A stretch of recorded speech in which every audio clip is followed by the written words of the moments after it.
the issues that surround the security cluster. The understanding is that based on reports, media reports that we have seen recently, there is this mooted shake-up that is anticipated in the security cluster. And there have been these rumors that there is going to be a shake-up following the July unrest that rocked Gauteng and Kwazulu-Natal.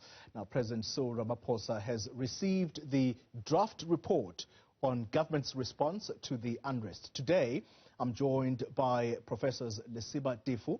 He is a political analyst. We also joined by Yaki Siliers, founder and former executive director of the Institute for Security Studies. And we also have Professor Dinyiko Maluleke, who has recently gotten the title of Vice-Chancellor at the Tshwane University of Technology. Big congratulations to the professor. To all of you, gentlemen, a very good afternoon to you, and thank you so much for joining us for this conversation. Let me start with you, Professor Maluleke, the man who has just gotten the title. Firstly, congratulations to you. Your thoughts on the possible shake-up that we are hearing might be afoot. In your view, do you think that Begicele, alongside his police commissioner, Ketla Stole, might survive this one, having seen the first casualty in the form of the former defense minister, Nosiviwe Mapisa-Nqakula?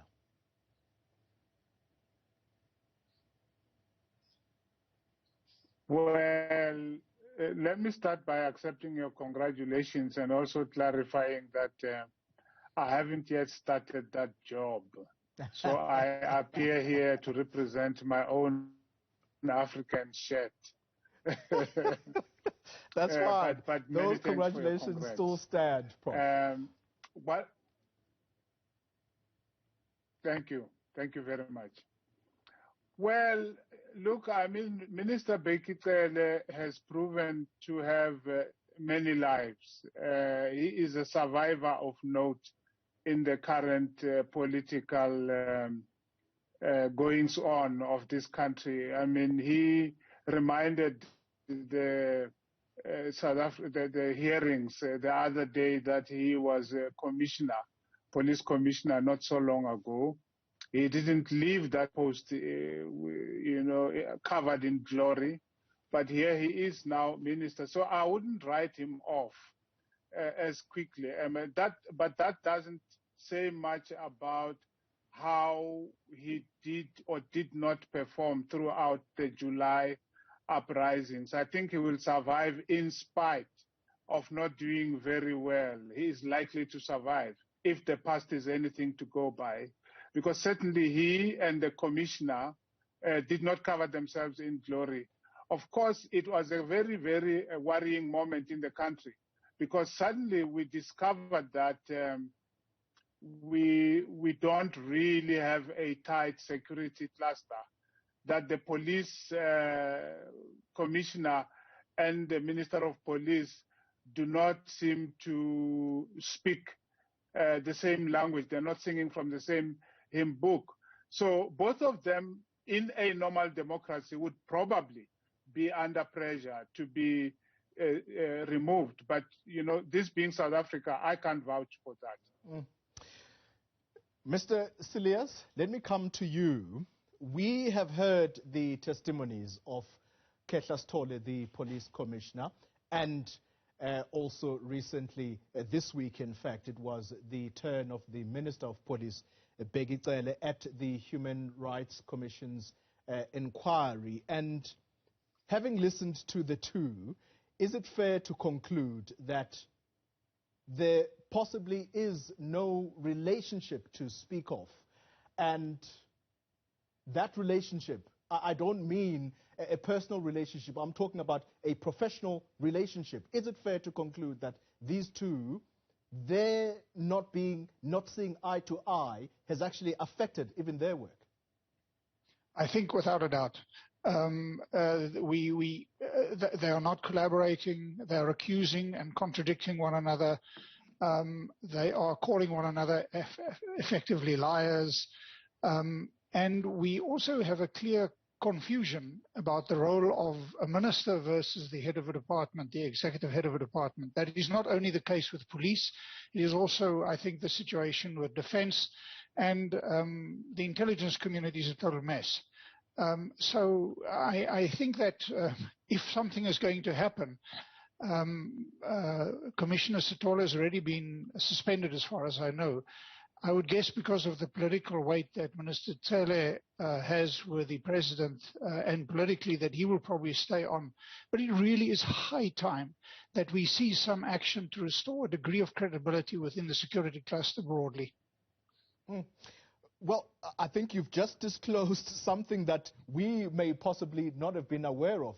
But my understanding here, Yakisilias, is that the Police Commissioner Khetla Sithole has been asked by the President to give him reasons as to why he should not be suspended. Yeah.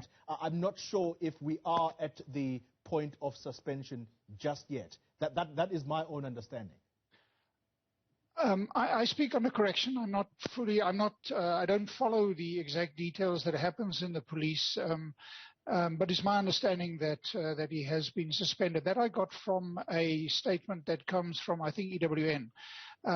But the challenge that we're facing is simply that we have a lack of coherence and a security cluster that is not operational at a time when South Africa faces not only a series of national challenges, but also regional challenges. We can only think of what's happening in the northern part of Mozambique, as well as Eswatini, and so on and so forth.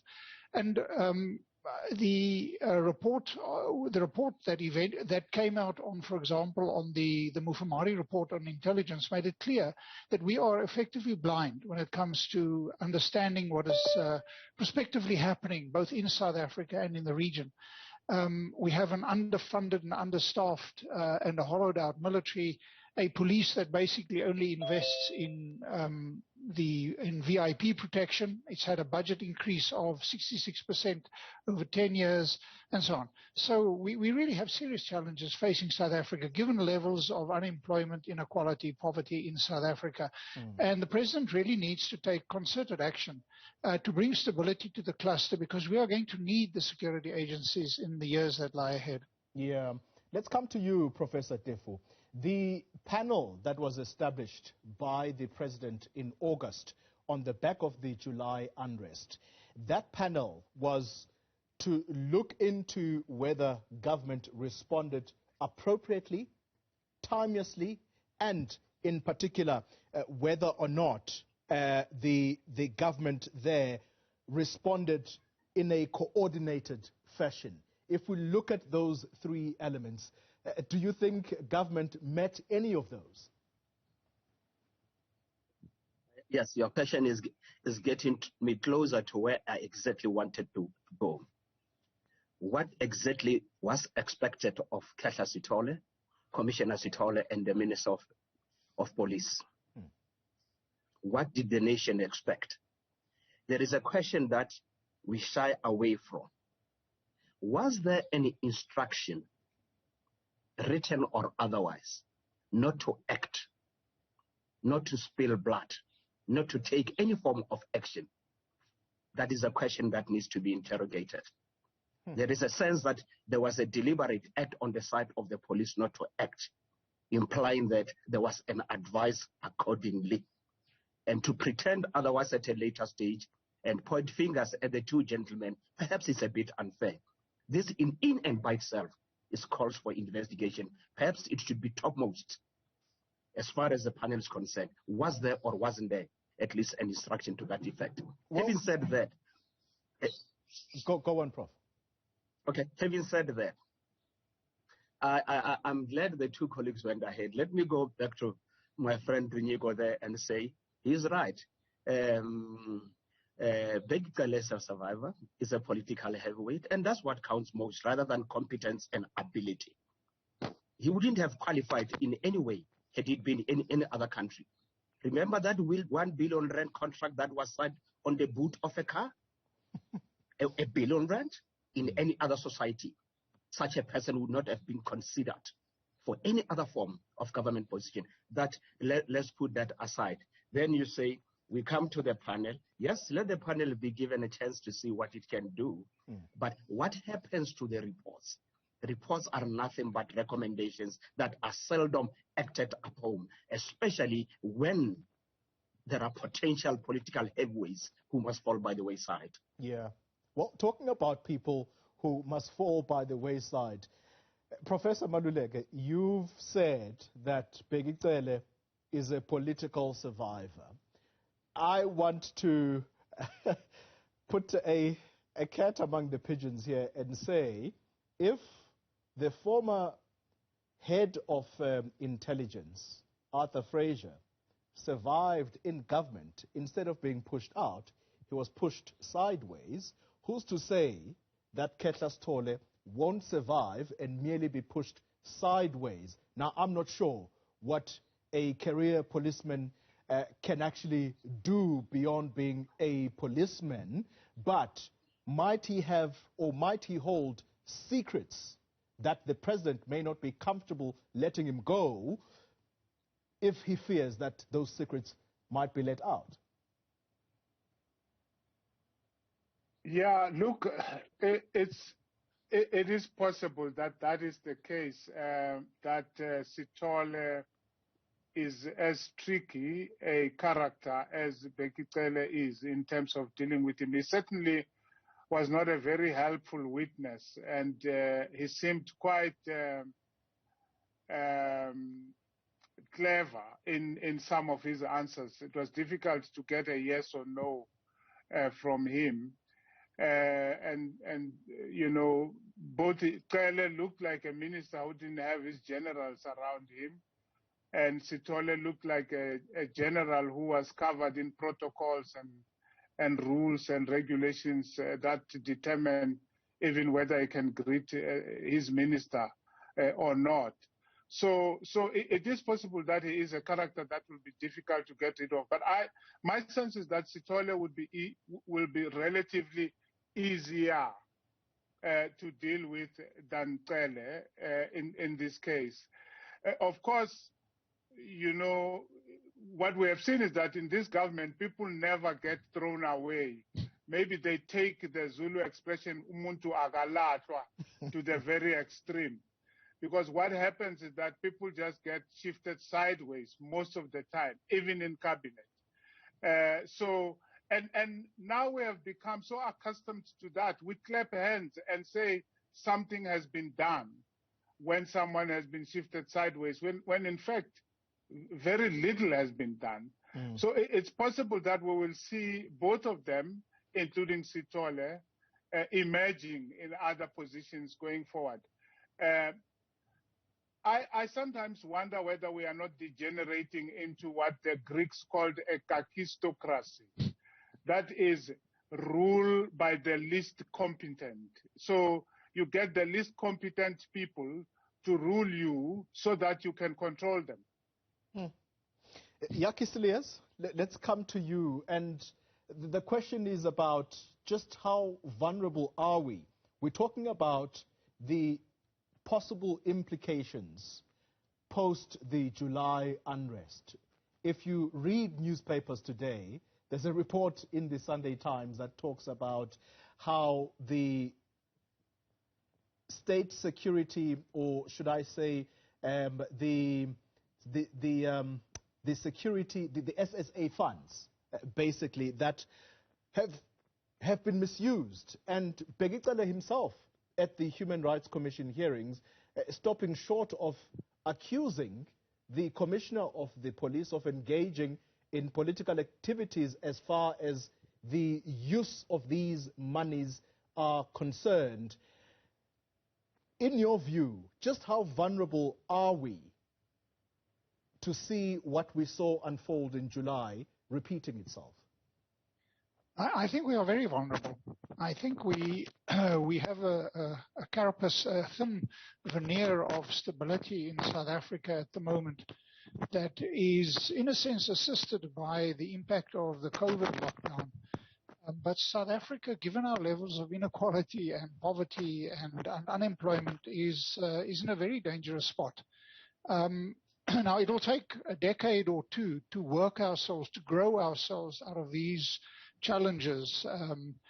And in the meanwhile, we will need competent and effective security agencies to keep a lid on things. There is no quick solution to South Africa's structural challenges with regard to low growth and so on and so forth. And I think that, so we have many commissions of inquiry and investigations from Zondo elsewhere to Sandy Africa's panel that is looking at what has happened and what needs to be done, the intelligence report by Mufamadi and so on. But very little actually happens. We see a bit of a shuffling of deck chairs, but we don't see any turnaround in the police and in intelligence that we are aware of. We have commissions of inquiry and lots of talk. But what needs to happen is that the fundamentals of our security architecture need to be sorted out, and we need to reestablish a degree of competency and credibility in the management of our security, which is not the case at the moment. So the situation in South Africa is concerning. And I made the point earlier, not only because of the national developments, but also what is happening in the region. And the terrorism challenge in northern Mozambique is the most obvious one. It threatens the largest foreign direct investment in Africa. And the image that sends to the rest of the world, we see reflected in how the international community, where the West in particular, reacted on the banning flights and things from South Africa, Southern Africa in particular, because we are stigmatized. We are not an investment destination. We are not a place where tourists can or should go. This is not good for South Africa. Yeah, and it doesn't reflect good at all, particularly when you mention the terrorism challenge in Mozambique. And I might argue and say it's actually a concern throughout the continent, the terrorism issues. Now, if you have a weak intelligence structure in South Africa where it appears that time and time again we hear that intelligence operatives, they concern themselves with politics of the governing party, where does that take the country? But we're going to continue with this conversation in a moment. And we're talking about the possible shake-up in the security cluster on the back of the July unrest. Before I go back to my guest, let's just have a listen to what the police minister, Begicele, told the Human Rights Commission inquiry into what happened in July. Let's just have a listen to what he said. I don't remember seeing the commissioner in all these places, whether it's Pretoria, whether it's Soweto, whether it's eThekwini, whether it's eTempangeni. Ndosi? Yes. Can you please explain the commissioner of? Police. National, provincial? National. Okay, thank you. General Petla told. I don't. I'm told I didn't hear that we were trying to find him on the wrong places. I think those that wanted him in the wrong place, he should have tried to be on the right places, not to be on the wrong places. You should have found things on the right places. And the right places is where things were happening, is where people were dying, is where looting was taking place. I'm saying it could be that we go together, but maybe we split. If I'm in Gauteng, it could have been in KZN, but really, I just don't remember. So those are the words of the Minister of Police, Begicele, at the hearings that were being held by the Human Rights Commission into what happened, what caused the July unrest, and in particular the response by the state. Let's continue the conversation now. Professor Maluleke, let's come to you. You'll forgive me, Professor Tefu, if you are the one that spoke the last or before.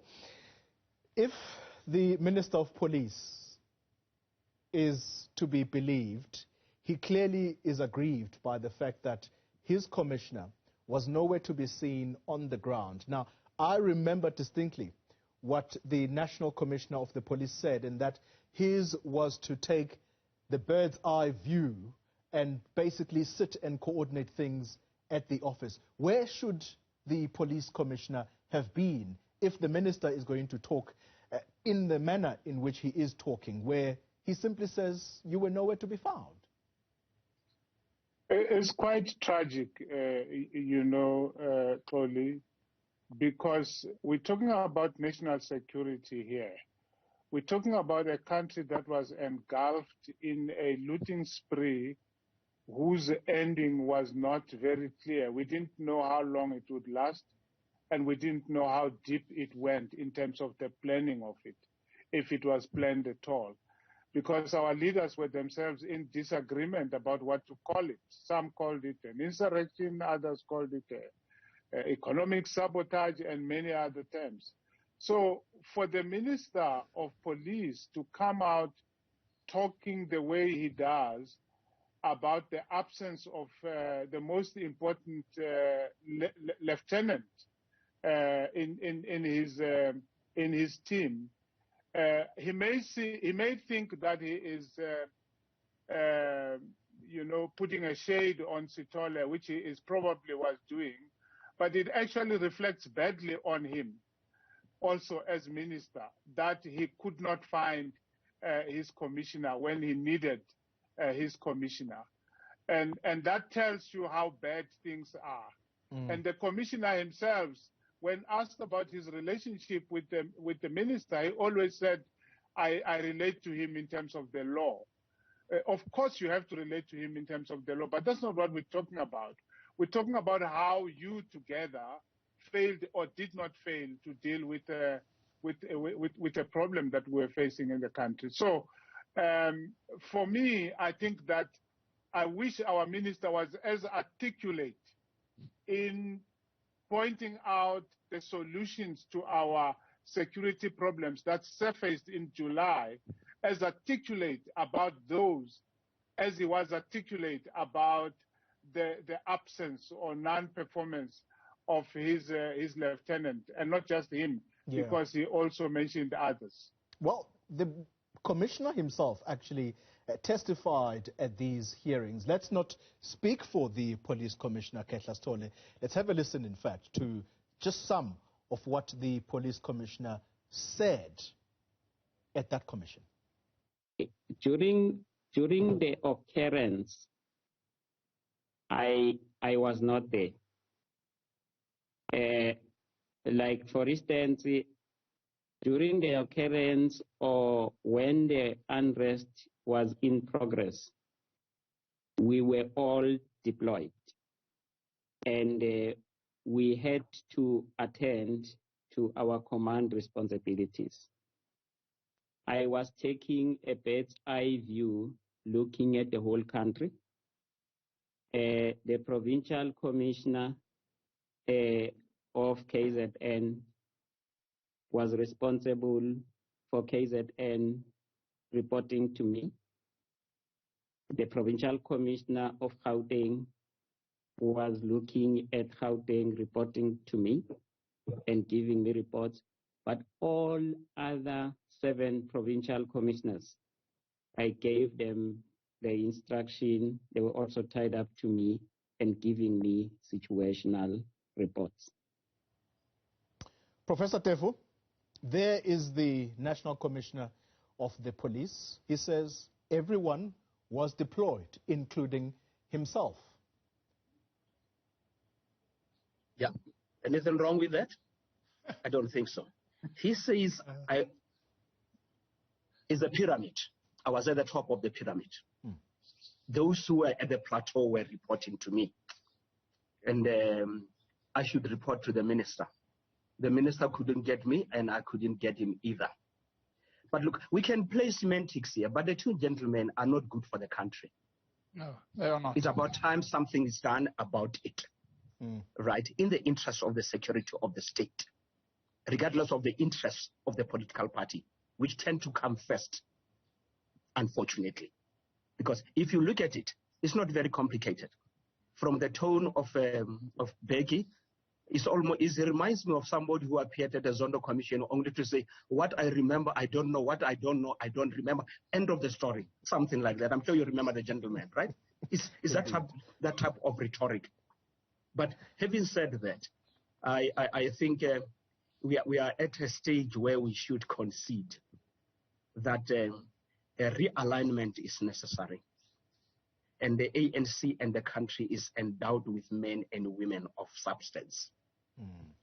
Until we reach a stage as a society, especially in matters of this nature, where we appoint people solely on merit, regardless of the colors of their T-shirts, the future of this country is at stake. We are very, very vulnerable, as Jackie said, but the only part where I differ with Jackie and many others is when we tend to think that there is no redemption. It is in our hands. And South Africa is well endowed with capable men and women, patriots, who are loyal to the Constitution, who are loyal to the national flag, and not the colors of any political party. And I think once we reach that stage, and the president accepts that there is no room, yes, I agree, like Mantecha said, there is no dustbin of history where the ANC throws its cadres. But equally, it has good cadres that it can bring on board.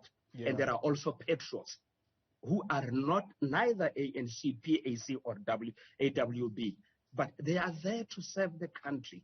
Can we begin to look at people in that way, in the interest of the nation? And party politics has failed us. And let me just make this.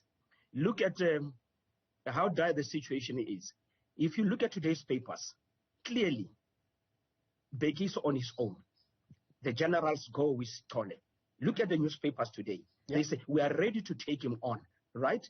Because he lied about us and our boss.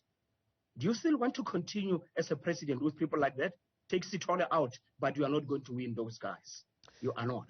Well, find a way, a middle position to deal with the situation.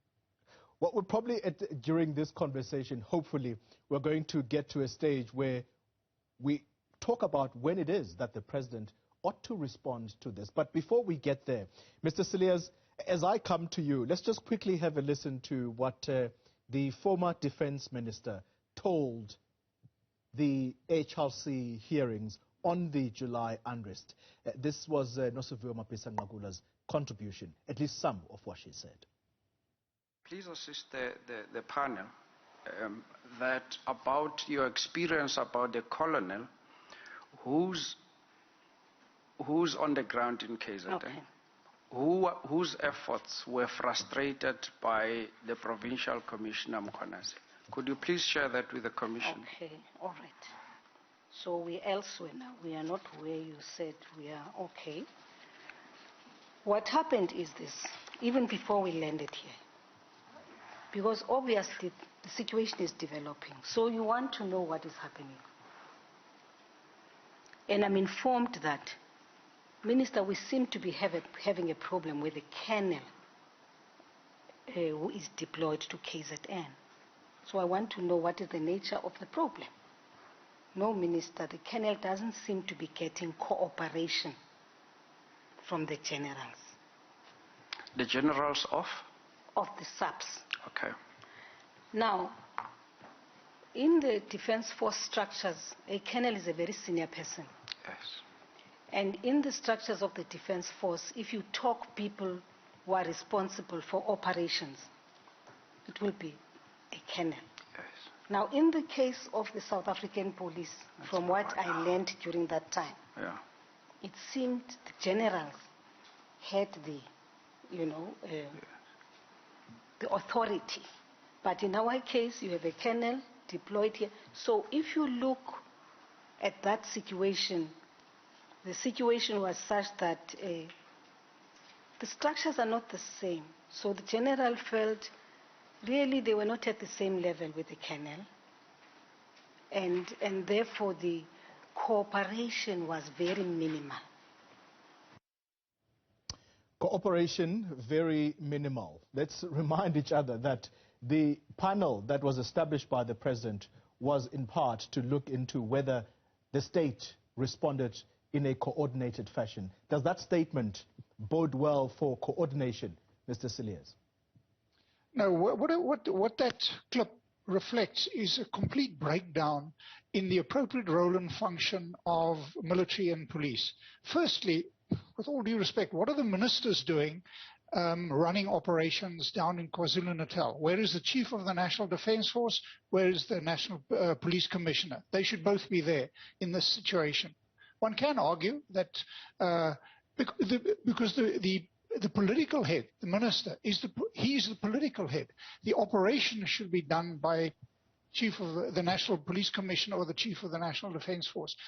You can, just from a practical point of view, you don't send a colonel in the SANDF to go and discuss things with the National Commission, the regional police commissioner in KwaZulu-Natal. There is going to be obvious problems in this. But what it reflects, we can discuss that, but what it reflects is just simply a complete lack of understanding of the appropriate division of responsibilities, roles and functions between the political head of a department and the operational head, and how it goes down. Intelligence wasn't collaborating, police weren't collaborating, military were not collaborating, and none of them were talking to one another. You can't run a country this way. It is because you appoint people for political purposes. Kegla Sithole is seen as a member of the Jacob Zuma faction, a political appointment originally. And Cele is seen as a Ramaphosa appointment for whatever reasons that relate also to politics in KwaZulu-Natal. And the challenge not only is about the lack of competence of senior people that are appointed, but that ANC factional politics have become destabilizing and the single biggest threat to the security of South Africa. This is the essential problem. Yeah. ANC factional politics are destabilizing South Africa, and until we get rid of that, we will not be able to move forward. Professor Maluleke, we're wrapping this up now. On the back of that very statement, that ANC factional politics seem to be the destabilizing factor for this country, does the president act in the interest of the stability of South Africa, or does he act in the interest of the upcoming elective conference of the ANC in December 2022? That's the question indeed. That's the question. But I have a sense that it's not as if the president can respond to one and ignore the other, because he needs to respond to both. It's part of what is required of him as our leader. It's part of what is required of all presidents in the world. They lead a country, but they also lead their political parties. Because if they forget about their political parties, they lose their jobs ultimately.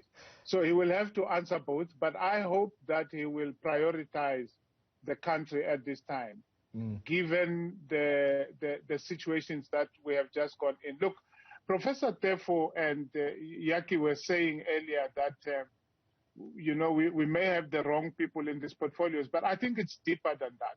Our problems are structural.